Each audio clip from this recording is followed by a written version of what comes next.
నిత్యం బాంబు దాడులు, కాల్పుల మోతలతో గత కొంతకాలంగా అట్టుడుకుతున్న లెబనాన్లో నవోదయం వెలువరిసింది.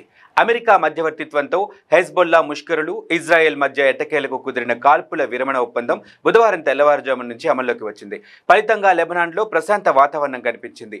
దాడులు నిలిచిపోవడంతో రాజధాని బీరూట్ సహా పలు ప్రాంతాల్లో ప్రజలు రోడ్లపైకి వచ్చి సంబరాలు చేసుకున్నారు. హెజ్బొల్లా ముష్కరులు కొన్ని చోట్ల ఆనందంతో గాల్లోకి కాల్పులు జరిపారు. తాజా ఒప్పందం పశ్చిమాసియాలో శాంతియుత వాతావరణాన్ని పునరుద్ధరించే దిశగా కీలక ముందడుగు అవుతుందనే ఆశాభావం వ్యక్తమవుతోంది. ఇన్నేళ్లుగా ఇజ్రాయెల్ జరిపిన దాడులతో లెబనాన్లో సుమారు 12 లక్షల మంది తమ ఇళ్లను వదిలి సురక్షిత ప్రాంతాలకు తరలి వెళ్లారు. వారిలో అత్యధికులు దక్షిణ లెబనాన్ వాసులే.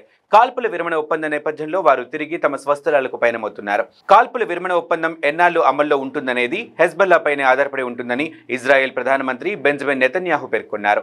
ఒప్పందాన్ని హెజ్బొల్లా లేదా లెబనాన్ ఉల్లంఘిస్తే తాము తీవ్రంగా ప్రతిస్పందిస్తామని హెచ్చరించారు. కాల్పుల విరమణ ఒప్పందంపై అమెరికా తాజాగా స్పందించింది.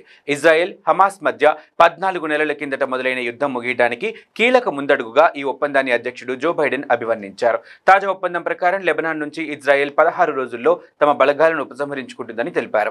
రానున్న రోజుల్లో గాజాలోను కాల్పుల విరమణ, బందీల విడుదల కోసం తుర్కియే, ఈజిప్ట్, ఖతార్ నాయకులతో చర్చలు జరుపుతామని తెలిపారు. లెబనాన్ సార్వభౌమత్వాన్ని ఇజ్రాయెల్ గౌరవించాలని తాజా కాల్పుల విరమణ ఒప్పందం కుదరటంతో కీలక భూమిక పోషించిన ఫ్రాన్స్ అధ్యక్షుడు ఇమాన్యుయల్ మెక్రాన్ కోరారు.